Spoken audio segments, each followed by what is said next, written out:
Can't decide and torn between a romantic, comedy, action, or an indie film to watch for the weekend? Well.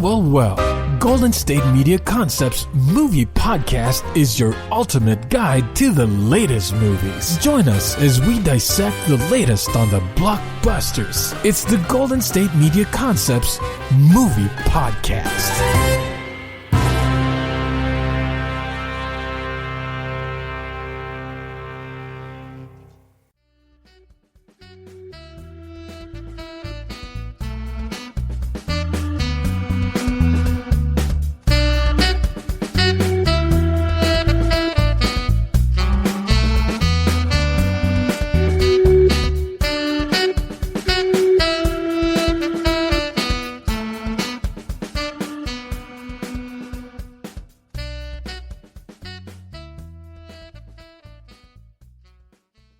Hello and welcome to the GSMC Movie Podcast, brought to you by the GSMC Podcast Network. I am your host, Davey Peppers, and we are so close to being done. At least at the time of recording this, we are very, very close to being done with the bad year, and we are about to head on into a new year with hopefully a lot of rebuilding and rebirth.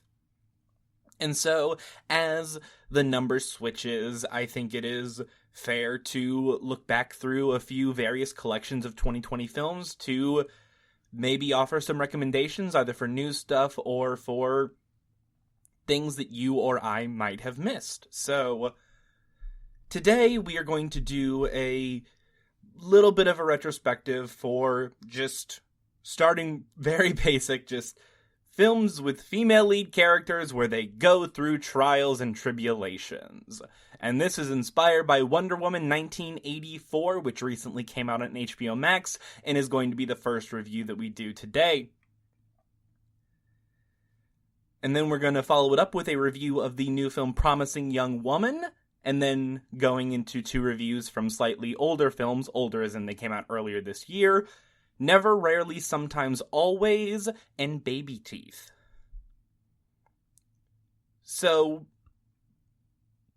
we're starting with Wonder Woman 1984 because it's topical and it's interesting and there's a lot of stuff to talk about with this movie, and kind of the gimmick has been built around that, mostly because we haven't really had enough proper superhero movies this year to make a whole episode about that, because they keep getting pushed back and moved around, because God knows you can't release a big movie on digital streaming or VOD, which is kind of a joke because Wonder Woman 1984 was released in some theaters where they are open and safe, and also on HBO Max.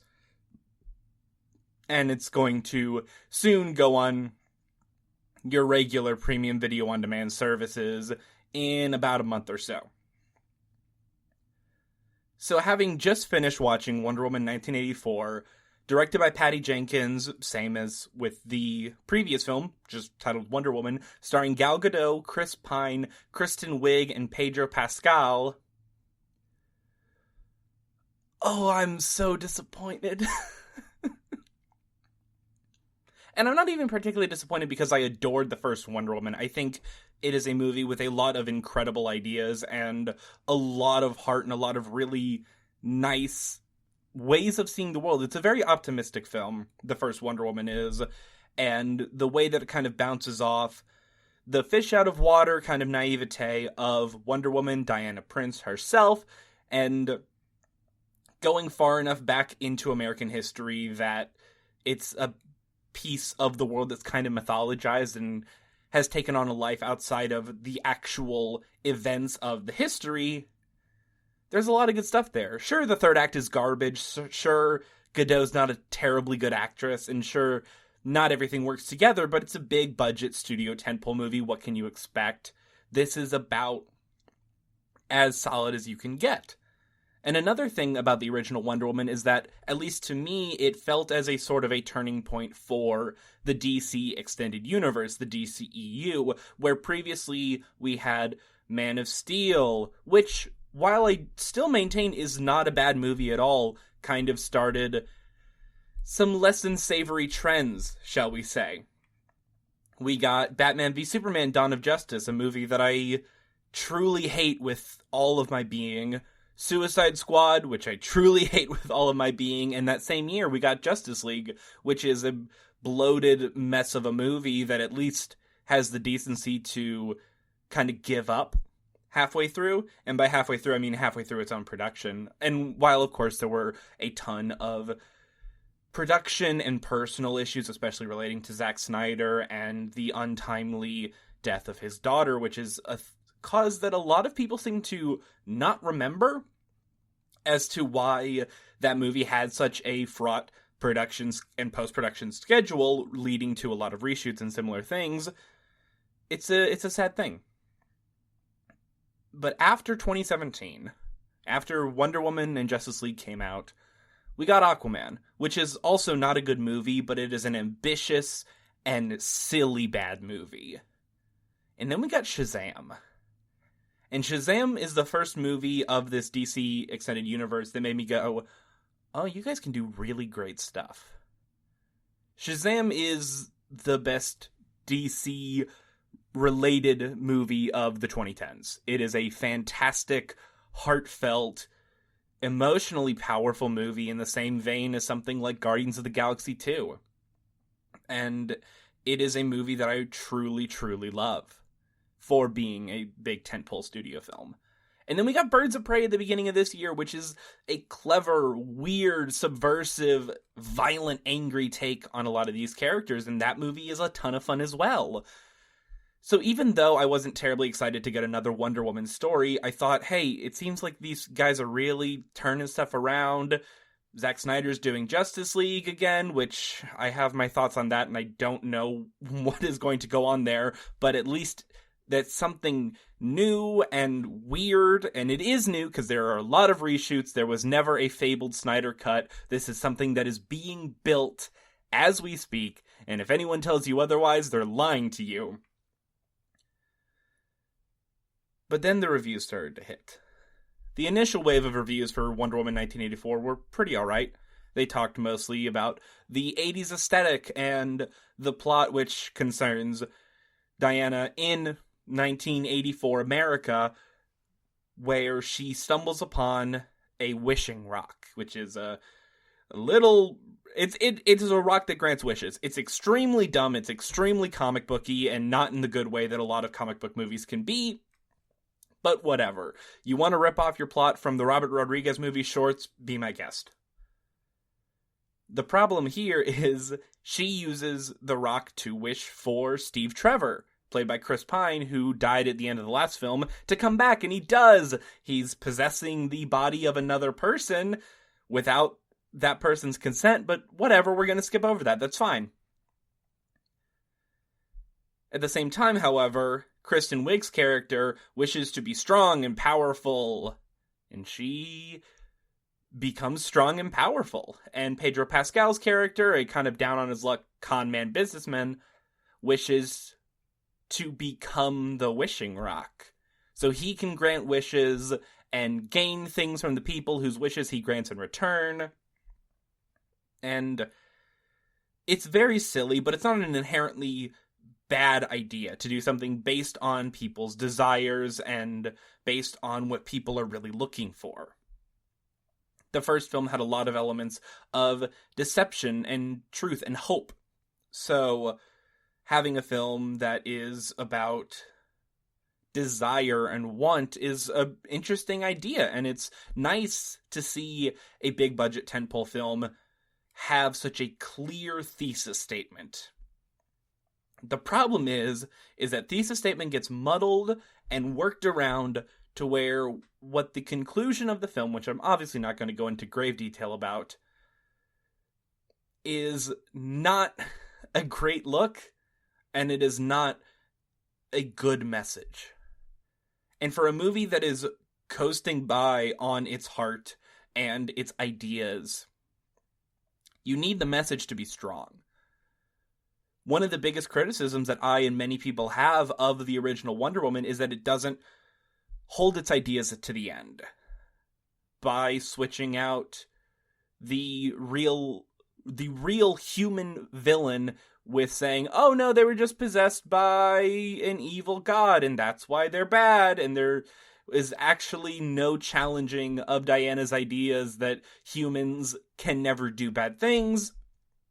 It starts to kind of break down this idea of hope and this reasoning that we're watching a movie about a character with an arc, and the same thing happens here.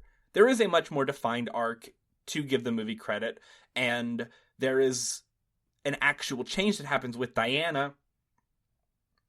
But the problem here is that that arc takes up about 4 minutes of the movie's runtime, and this movie is long. This movie is 150 minutes long, and unlike with the first film, where it can kind of coast by on the fish out of water stuff, Gal Gadot is not a good enough actress to make this movie work. She's just not a good actress. Like, at all. All of her line delivery is flat. All of her moments with Chris Pine, which were kind of a highlight of the first film, seemingly don't work here either. I don't know what it is about her performance, but it feels like a terrible audition tape for a role she already has. It seems like she's reading the script as she says these lines. Like it's the table read with nice effects. And it's not that Chris Pine, Kristen Wiig, and Pedro Pascal do incredible work. Chris Pine is just a naturally charming fellow. Kristen Wiig is very talented and gives the role her all. God bless her. The role is just badly written. And Pedro Pascal is hamming it up to hell and back and having fun.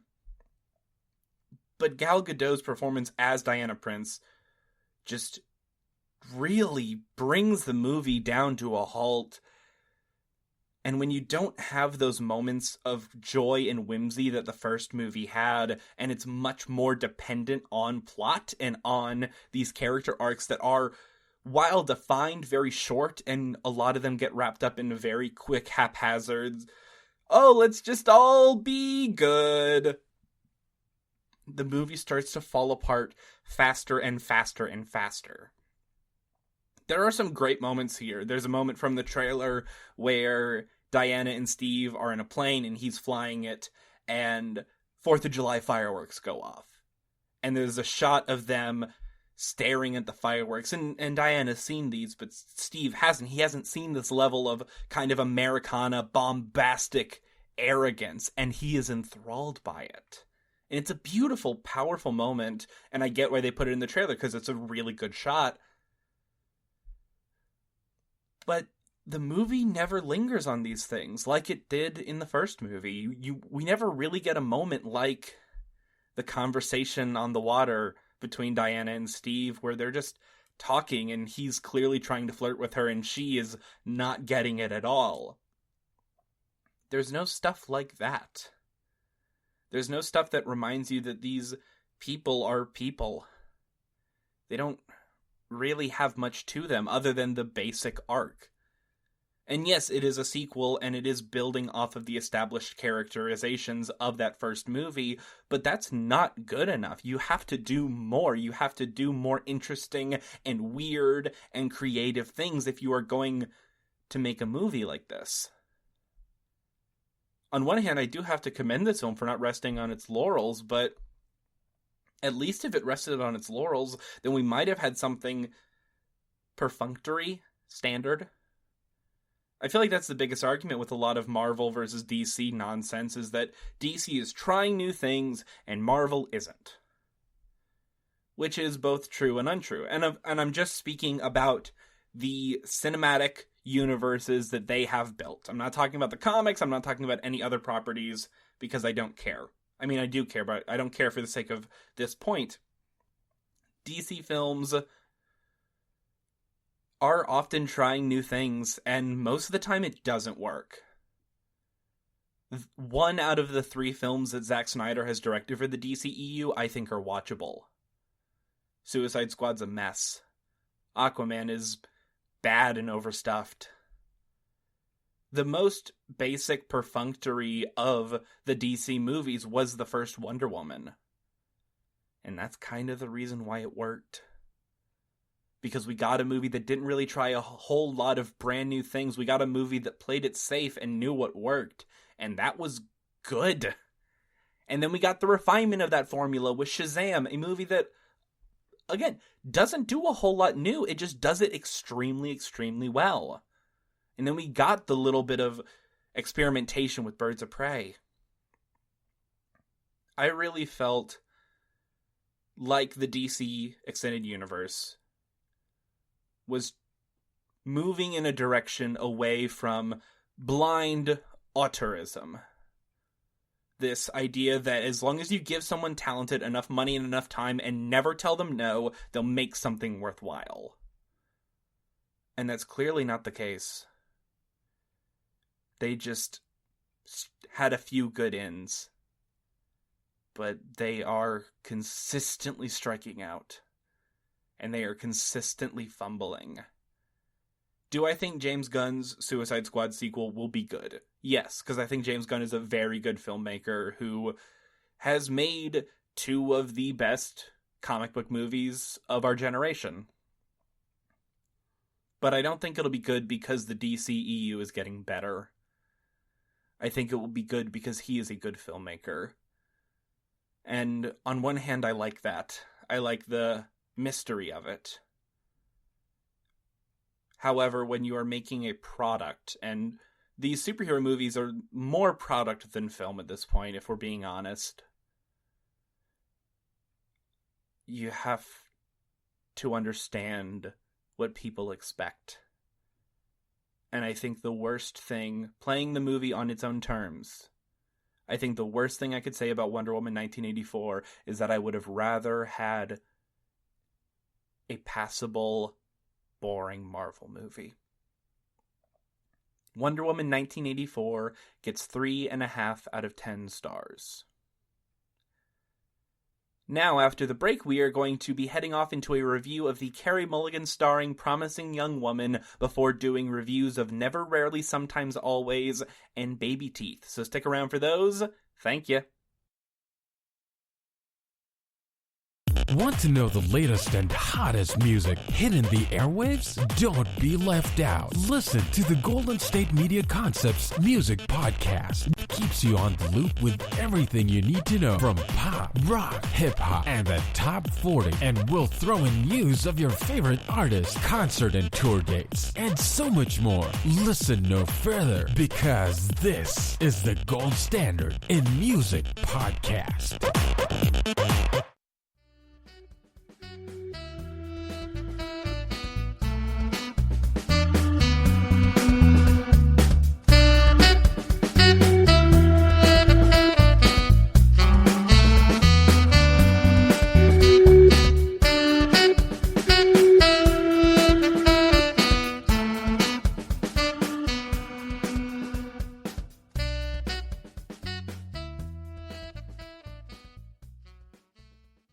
So now, and I don't know if you can already tell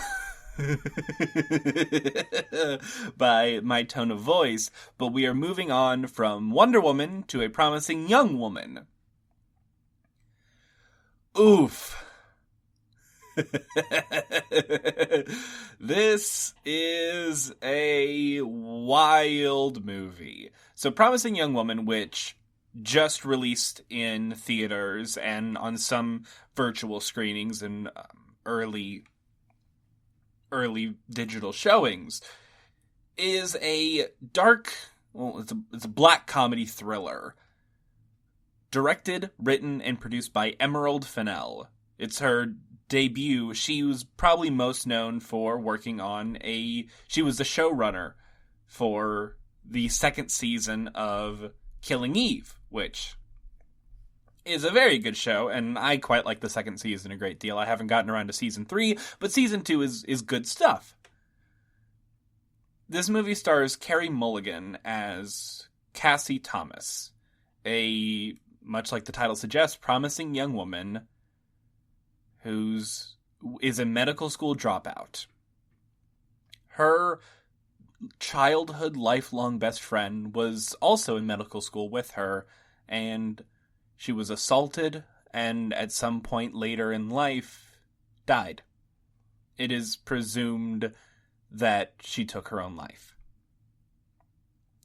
So Cassie, who is in a bit of a dead-end job, still lives with her parents, has been kind of just stuck, kind of racked with guilt for the many years since this all happened. She feels a bit of responsibility for her friend and for not being there magically at the party where her friend, whose name is Nina, by the way, got drunk and was raped. And so Cassie has built a bit of a game.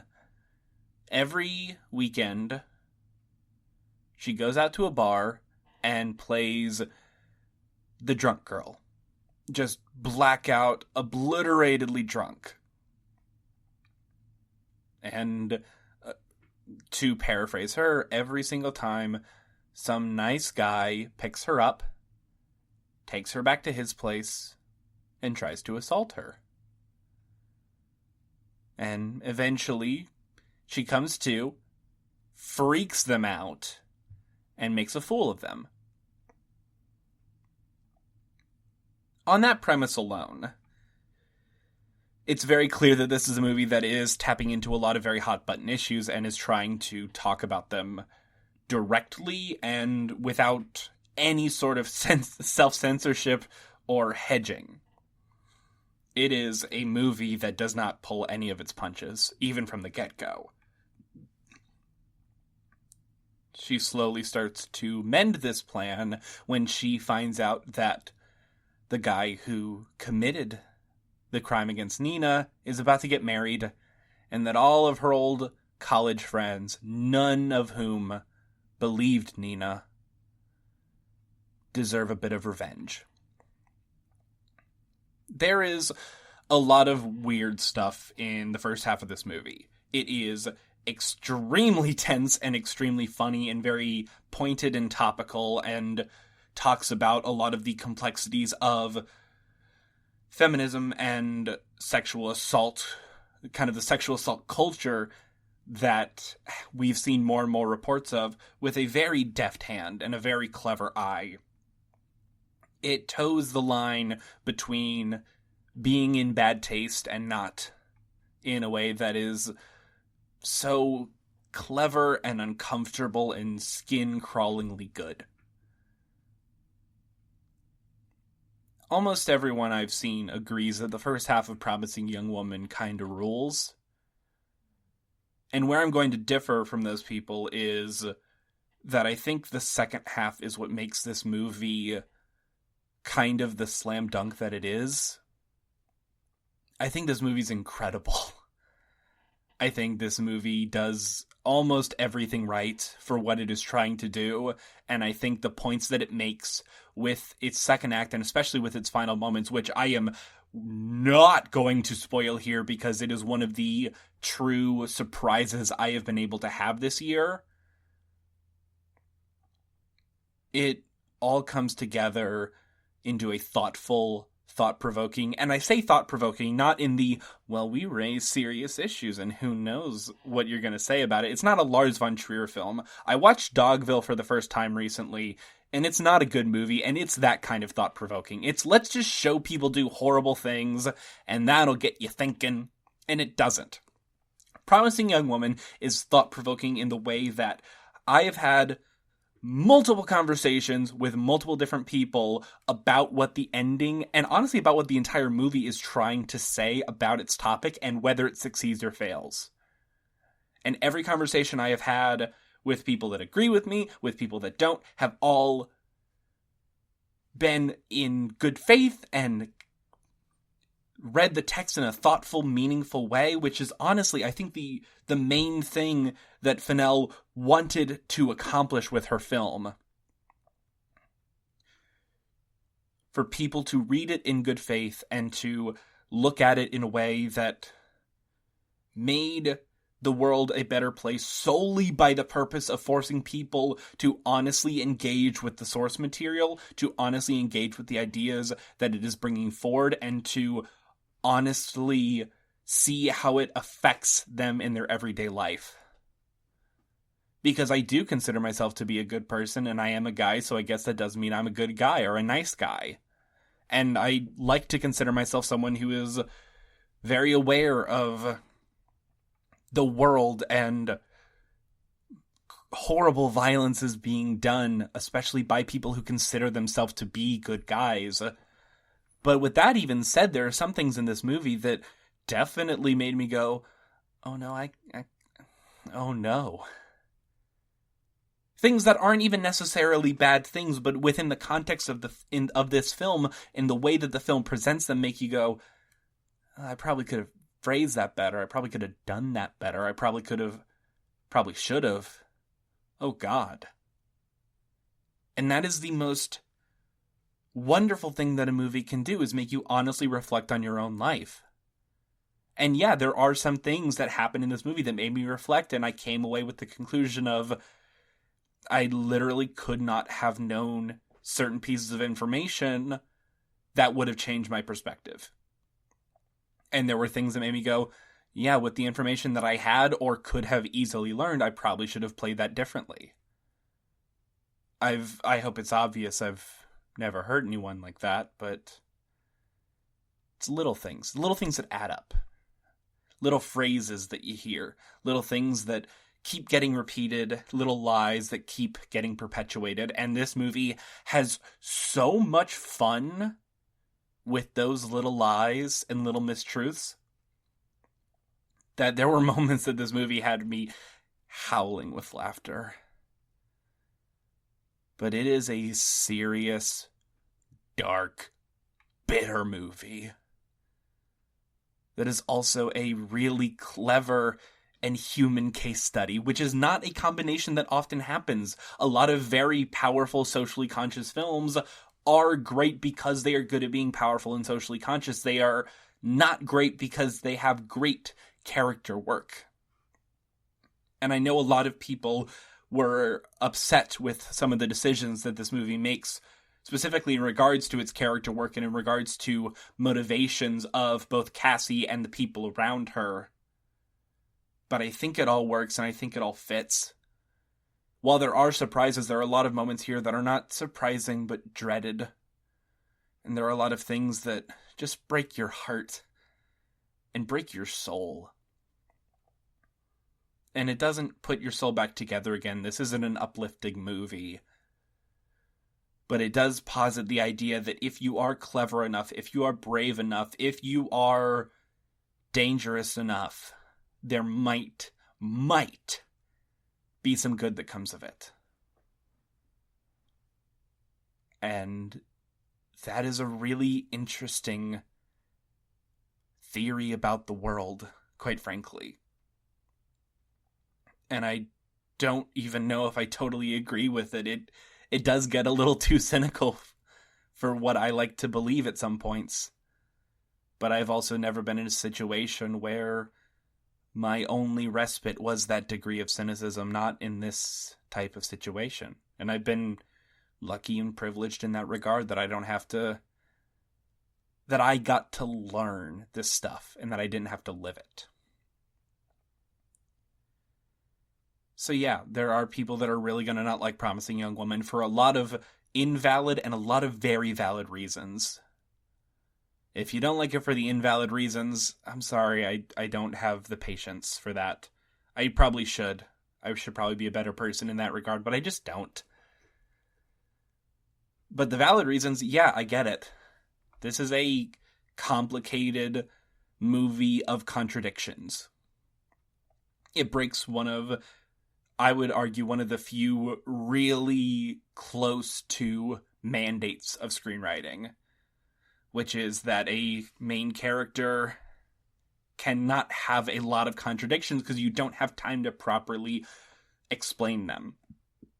And I think a lot of what makes Promising Young Woman such a divisive film is that Cassie as a character is full of contradictions, and the movie simply does not have the time to explain all of those contradictions. The movie's a little shy of 2 hours, and you would need 4 or 5 to go into absolute perfect detail on everything going on in Cassie's head alone, not to mention the heads of all of the people she is around. This movie's got a big old cast, too. We got Bo Burnham, Allison Brie, Clancy Brown, Jennifer Coolidge, Laverne Cox, Chris Lowell, which, while he is just the worst in this movie, it is really nice to see Piz from Veronica Mars get some work, because I love Veronica Mars, and I love Piz, but not here. Connie Britton, Adam Brody, Max Greenfield, Christopher Mintz-Plasse, Sam Richardson, Alfred Molina, and Molly Shannon. It is a big old cast. A big old cast full of people.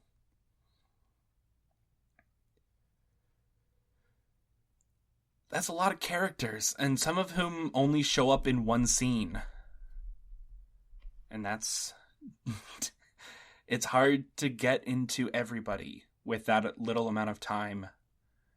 So the movie relies on shorthands. The movie relies on a shared knowledge of both the world and kind of the landscape of how we discuss these types of situations. And I don't know if that's a necessarily great way to create a movie. I don't know if the things that the movie is playing on are universal enough to really work for everyone. And I think that is a thing to truly be considered and might make the movie fail in certain aspects. However, as someone who is perpetually online, I think this all works. I get what the shorthand is trying to do. I get what the cinematic parallels and ideas are trying to convey. And I get what this movie wants to tell me. And it hurts. It hurts a lot. Mostly due to the fact that Carey Mulligan is just a revelation in this movie. She's always great. She's always been great. But here she is double or triple great. And that is just very, very cool. I like seeing her do things because she's really good at doing them. And if it wasn't such a tight Best Actress year with roles like, well, I'm going to bring her up, but it's not like people actually care. Catherine Langford in Spontaneous, Sidney Flanigan in Never, Rarely, Sometimes, Always, Frances McDormand, Elizabeth Moss again. There are a lot of great female performances this year, so it's very possible that Carey Mulligan is not going to get all of the awards love that she probably deserves for a performance this good and this empathetic and this powerful. And that is a shame, but I get it. All I will say is, if you have the opportunity to, especially once it is safely on VOD for more and more people to watch somewhat universally, I highly recommend you check out Promising Young Woman. Not because I think you'll like it, but because I think it will force you to reflect and force you to, even if you consider yourself a good person, maybe try and make yourself a little better. And that's really cool. Promising Young Woman gets 9 out of 10 stars. Now, if you'll stick around, we are then going to move into reviews of Never, Rarely, Sometimes, Always, and Babyteeth. Stick around. Tired of searching the vast jungle of podcasts? Now listen close and hear this out. There's a podcast network that covers just about everything that you've been searching. Hey! The Golden State Media Concepts Podcast Network is here. Nothing less than a podcast bliss with endless hours of podcast coverage. From news, sports, music, fashion, cooking, entertainment, fantasy, football, and so much more. So stop lurking around and go straight out to the Golden State Media Concepts Podcast Network. Guaranteed to fill that podcast itch. Whatever it may be. Visit us at www.gsmcpodcast.com. Follow us on Facebook and Twitter, and download us on iTunes, SoundCloud, and Google Play.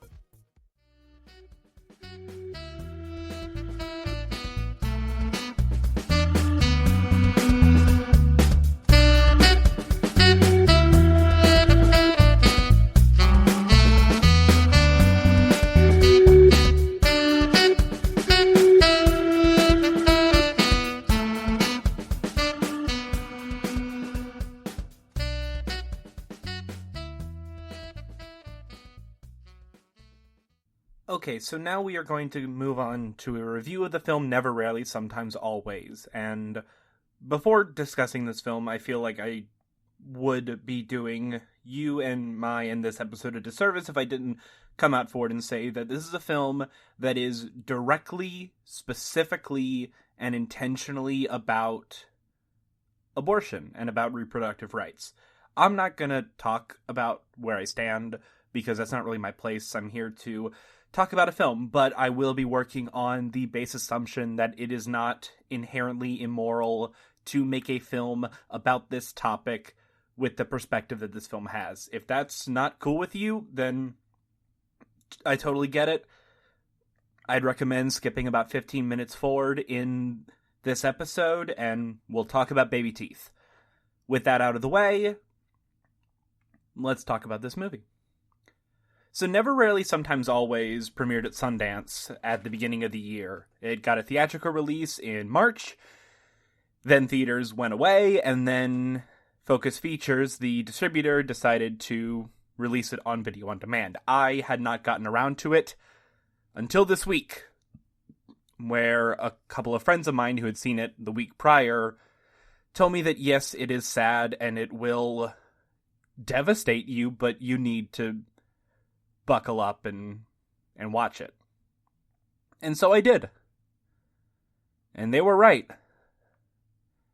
This movie hits hard.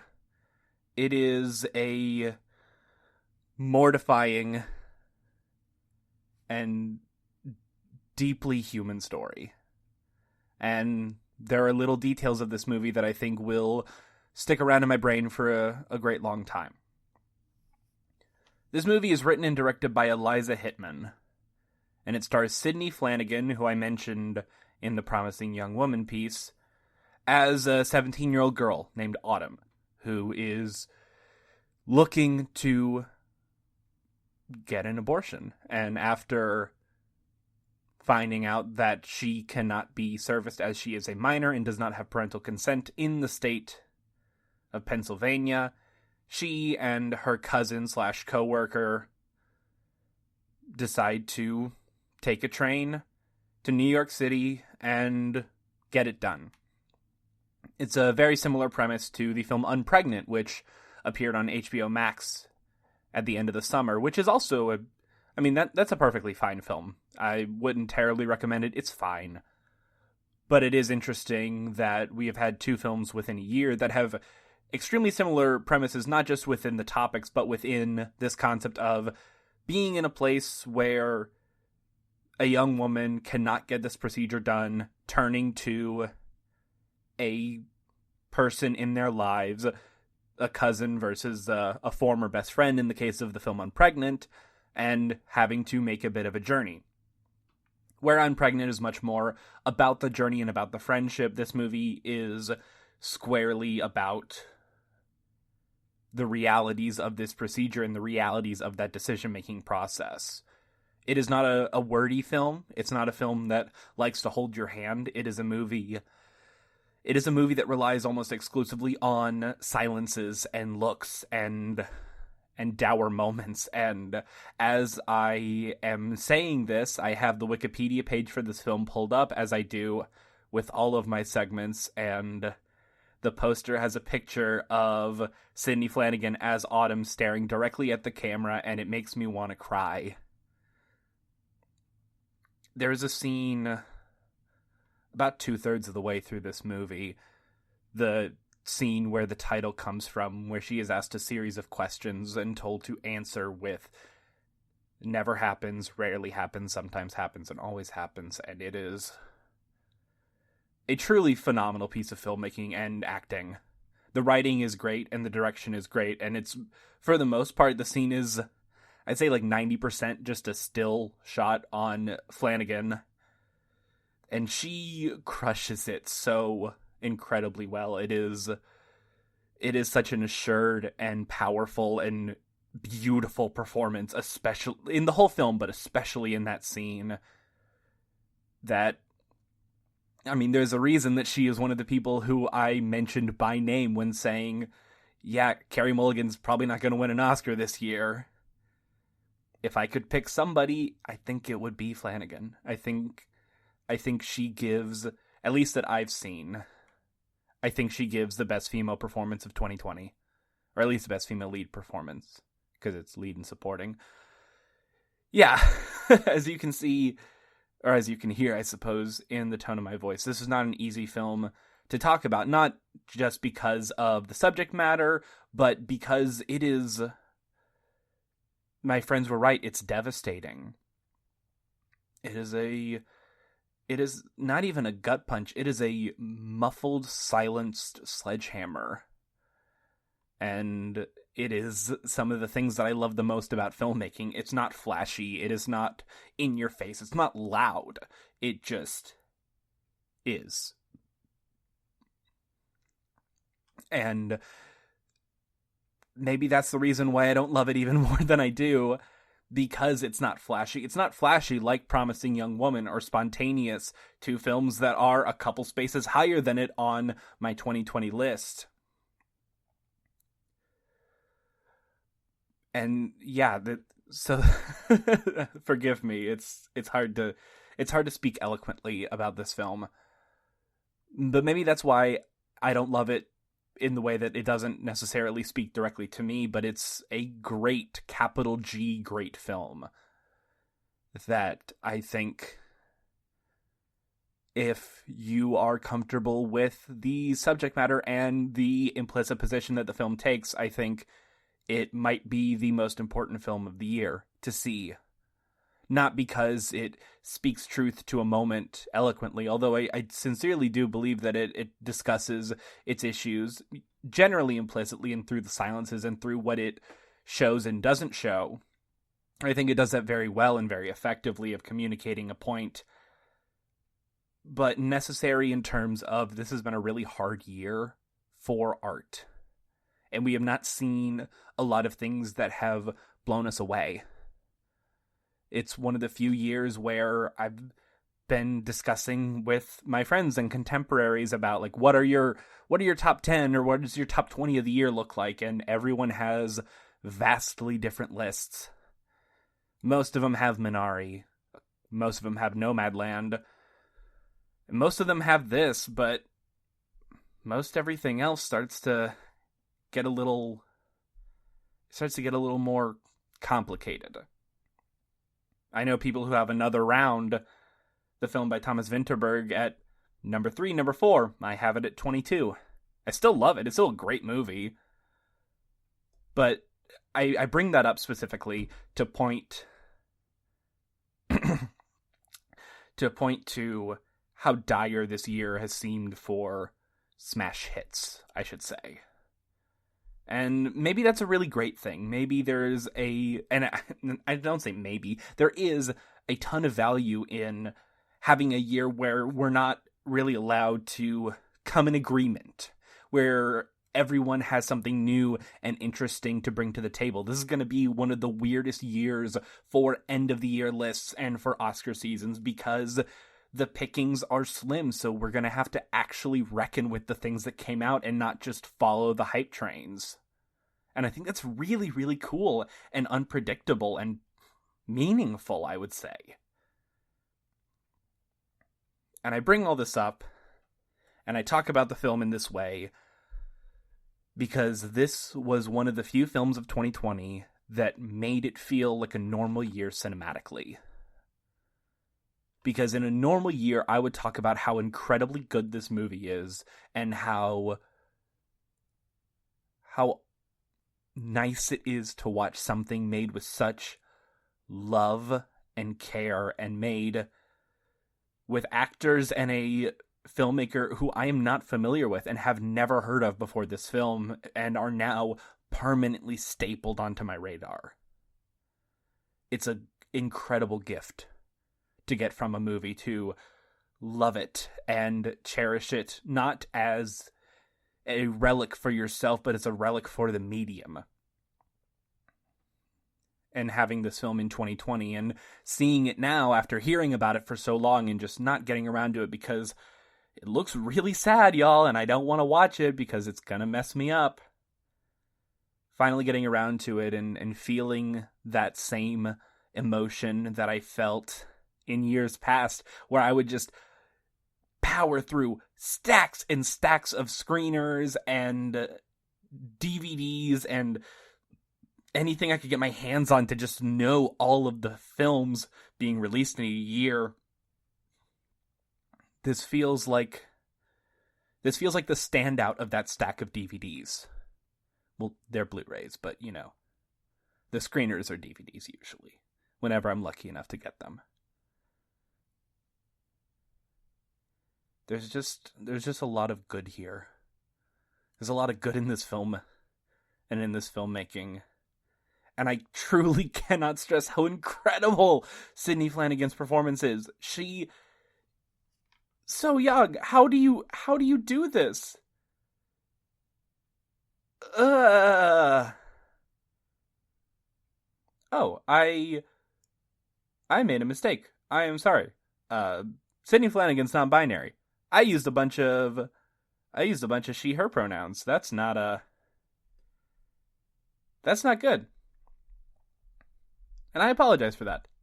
So they give just one of the most powerful debut performances I've seen in a very long time. And it's one of the most powerful debut films I've seen in a long time.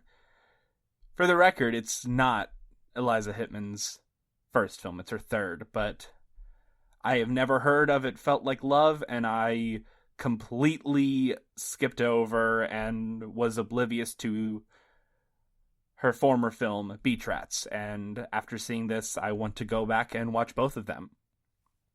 But it's in a sense a debut. It is a calling card into the world. It's a shattering and a fiendish entrance for all involved. And it's on HBO Max right now. And I really, really think that if you have HBO Max, or if you don't, if you just want to rent it on YouTube or something, you really should watch it.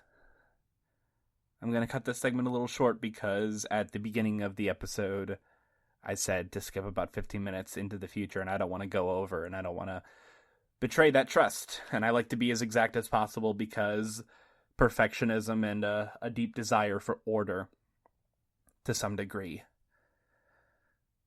But I guess there's no better way to finish off than saying, Never, Rarely, Sometimes, Always is one of the best films of the year. And it is one of the few films this year that I feel belongs to us all, as opposed to belonging to me. Not as a proprietary thing, but just as a viewer. There are some stories that feel like they belong to you. You get it. Never, Rarely, Sometimes, Always gets 9 out of 10 stars. Whew, that was heavy. And if you listened, thank you for sticking it out with me, because I think it's really important to talk about the heavier and less fun films. We can discuss the crudes too at another day. The heavy train unfortunately does not stop. It stops being as dire of a heavy train, but we are transitioning to another heavy film. We're going to be discussing the Australian film Babyteeth after the break. So if you like this kind of stuff, if you like the slightly more serious and more somber way of discussing these films, then stick around for that.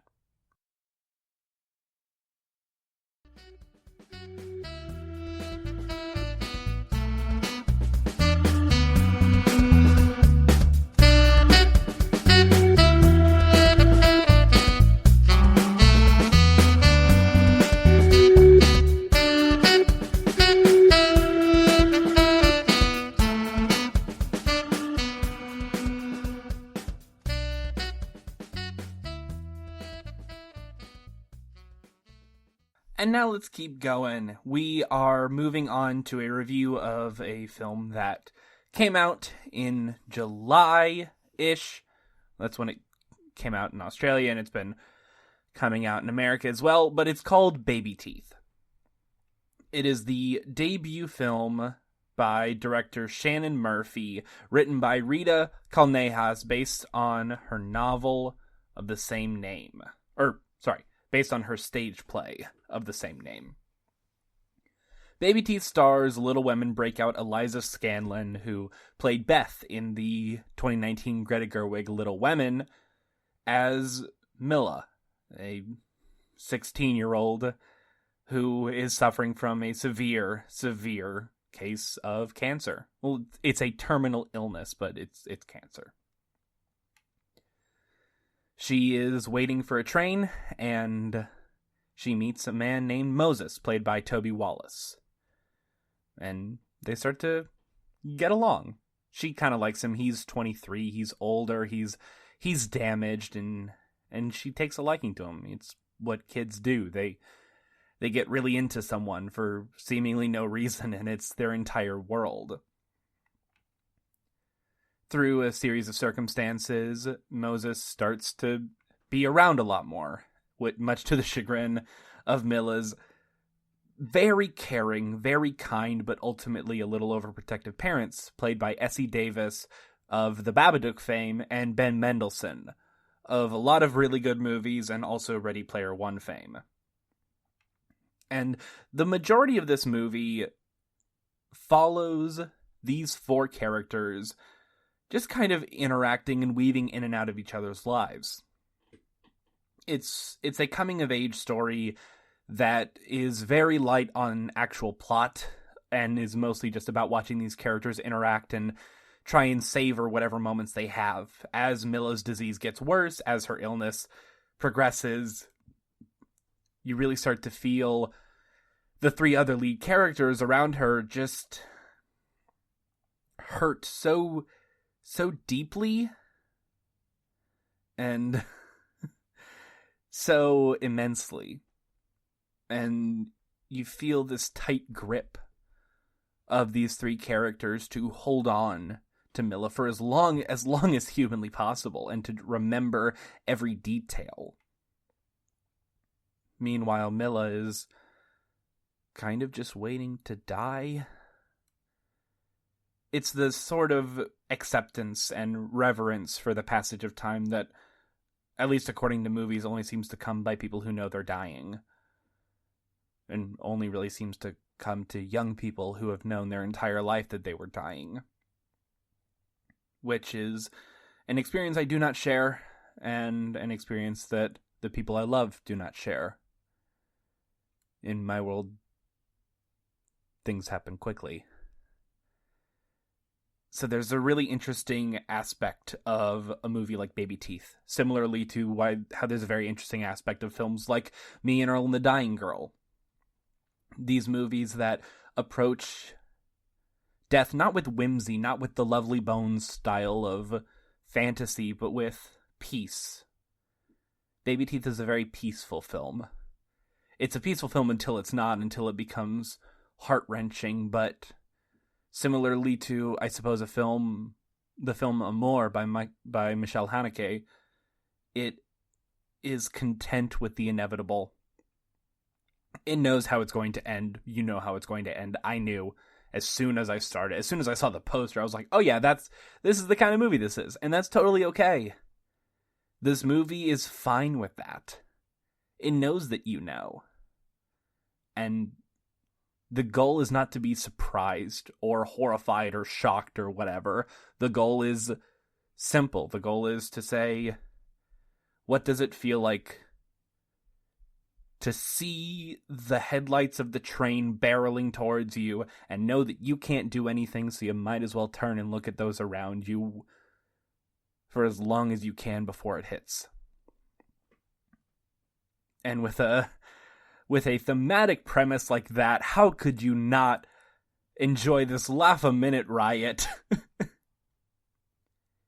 Babyteeth is a legitimately very funny film. It has a lot of just delightful moments of humor, especially in how Moses interacts with everyone around him, because he's a dirtbag idiot.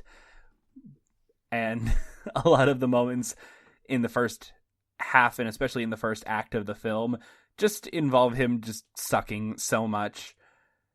And obviously then it goes to him kind of being forced to grow up in close proximity to someone 7 years his junior, who is already far more grown up than he could ever attempt to be, and him having to realize that.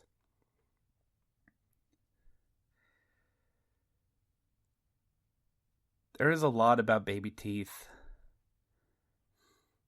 That's the end of the sentence, I guess. There's a lot about Babyteeth.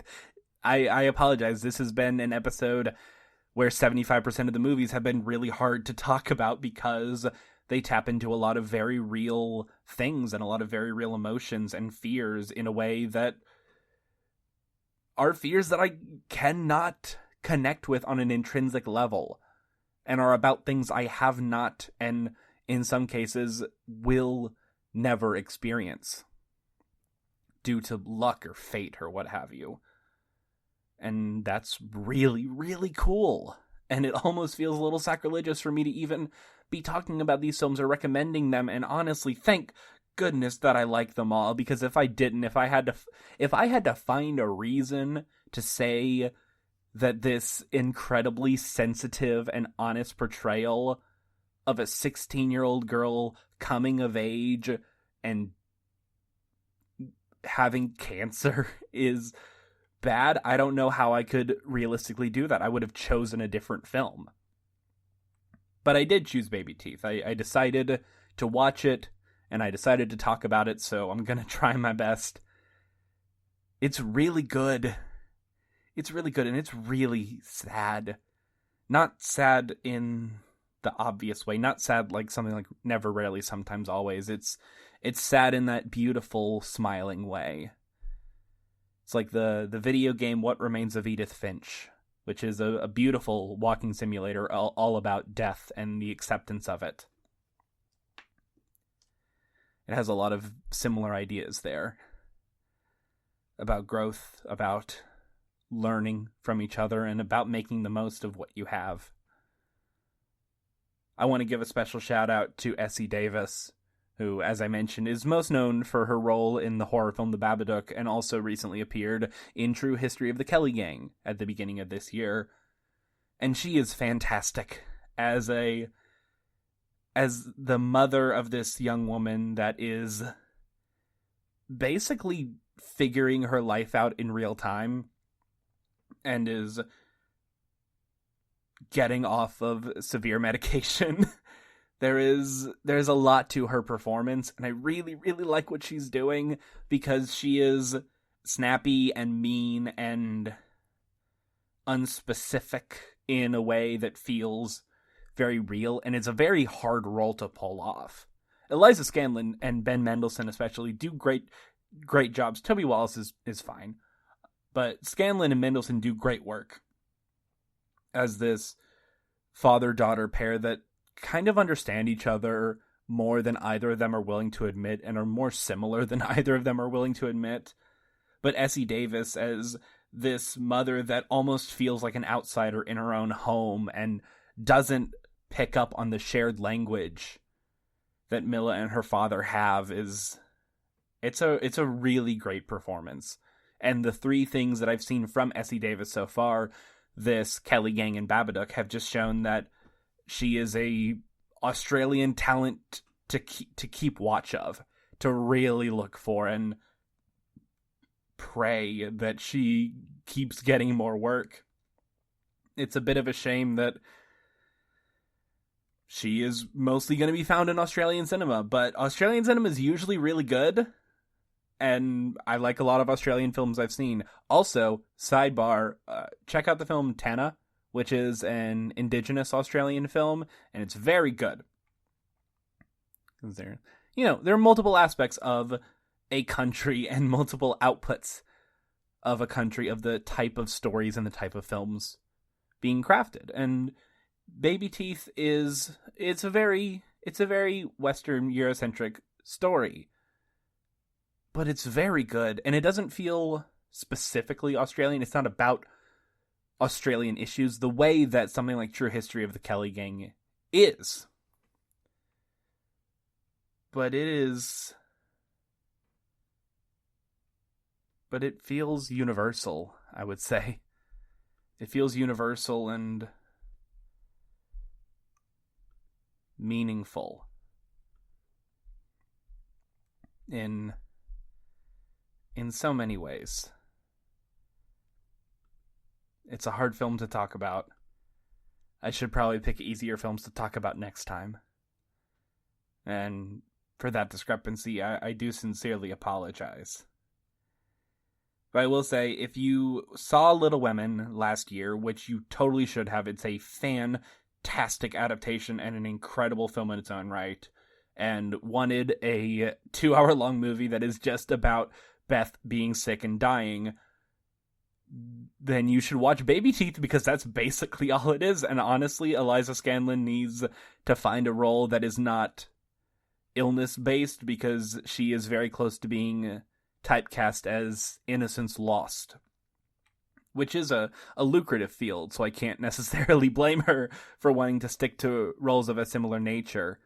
Obviously, I'm being a little facetious, and this role is a much more mature and nuanced role than the one of Beth, simply because she is the lead of this film, and in Little Women, she was conservatively the 5th most important character in that movie. If we're being a little looser, probably more like 6th or 7th, but neither here nor there. She's growing as an actress and making interesting choices and being a part of interesting films. And I'm very excited to see what she does next. Ben Mendelsohn's doing fine. He was in a Star Wars and a Marvel. He's an international star at this point, which is refreshing for someone this talented and this somewhat new to the American scene. But the point in talking about Babyteeth, which is the same point in talking about a film like Never, Rarely, Sometimes, Always, or even Promising Young Woman, is that at the end of the year, when we look back, we are going to look back on the films that we adore. And we're not going to look back on the films that we really, really like. So I don't want this episode to be, oh, you need to watch Promising Young Woman, you need to watch Never, Rarely, Sometimes, Always, you need to watch Babyteeth, instead of that Wonder Woman 1984 guff. Ah, you see? It's an appreciation of the films that are on the list and that you know you should get around to, but you never seem to find the time because you're never in the right mood, because who's in the right mood to watch misery and sadness? Maybe today should be the day that you're in the mood for a little bit of misery, a little bit of hope, and a little bit of life. And I think that's a really special thing. Babyteeth gets 8 out of 10 stars. This has been the GSMC Movie Podcast, brought to you by the GSMC Podcast Network. I have been your host, Davey Peppers, and thank you for sharing your time with me today. I know it's not been the happiest and most bouncy of episodes, but I sincerely hope that you found something in today's episode that strikes your fancy and seems like something worth watching. As always, if you could give us a follow on Facebook, Twitter, and Instagram, that helps us out a great deal. Also, if you like the show and you want to leave a review, then that helps us out even more than you could possibly imagine. Thank you so much. Have a great rest of your day. Goodbye. You've been listening to the Golden State Media Concepts Movie Podcast, part of the Golden State Media Concepts Podcast Network. You can find this show and others like it at www.gsmcpodcast.com. Download our podcast on iTunes, Stitcher, SoundCloud, and Google Play. Just type in GSMC to find all the shows from the Golden State Media Concepts Podcast Network, from movies to music, from sports to entertainment, and even weird news. You can also follow us on Twitter and on Facebook. Thank you, and we hope you have enjoyed today's program.